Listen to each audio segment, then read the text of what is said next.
जय महाराज।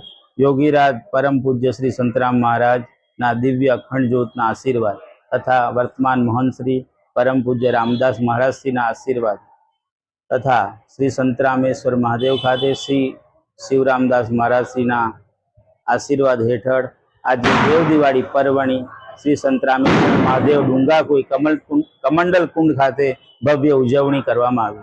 लगभग 11,000 दीवड़ा थी आ परिसर ने सुशोभित करवामां आव्युं तथा संध्या आरती बाद भक्तों दर्शन लाभो लीधो। हर हर महादेव तथा जय महाराज नाद साथे आ मंदिर परिसर गूंजी उठ्युं तथा आ आरती बाद दिव्य आतिशबाजी करवामां आवी अने आ दीवड़ाओ अने आतिशबाजीओए भक्तोए केमेरामां कैद करी अने आ देव दिवाળી पर्वनी भव्य उजवणी करी। दरेक भक्तों ने हर हर महादेव, जय महाराज, जय महाराज, जय महाराज।